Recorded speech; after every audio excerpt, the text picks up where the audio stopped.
Israel से जंग छेड़ना Iran को महंगा पड़ गया। इजरायली शहरी जेर जमीन शेल्टर्स में लड़ने लगे और शेल्टर में पनाह गजीन इजरायली फौरी अमन के ख्वाहिशमंद हैं, जबकि ईरान में निज़ाम जिंदगी मामूल के मुताबिक रवा दवा है।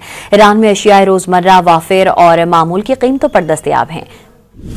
इसराइल और ईरान के दरमियान हौलनाक जंग दूसरे हफ्ते में दाखिल हो गई। दोनों तरफ से एक दूसरे के हसास मुकामात और दिफाई तंसीबात पर बम, रॉकेट्स और मिसाइल की बरसात का सिलसिला जारी है। तमाम तर सूरत हाल में एक जानिब ईरान में मामूलात जिंदगी भरपूर तरीके से रवा दवा है। ईरान में सरकारी दफातर, तालीमी इदारे और मार्केटों की रौनकें बरकरार हैं। ईरान में मुसलसल इसराइली हमलों के बावजूद अब तक बिजली, पानी और गैस जैसी बुनियादी सहूलियात की फरहमी का सिलसिला भी जारी है। दूसरी जानिब ईरानी हमलों के बाइस इसराइल में डर और खौफ का राज है। जहां एक जानिब शहरी आबादियों में कयामत का समा है, तो मार्केटों और स्टोर्स में भी सन्नाटे के डेरे हैं। अर्ज फलस्तीनियों पर डंके की चोट पर कब्जा कर बैठने वाले अब इसी सरजमीन में छुपना पड़ रहा है।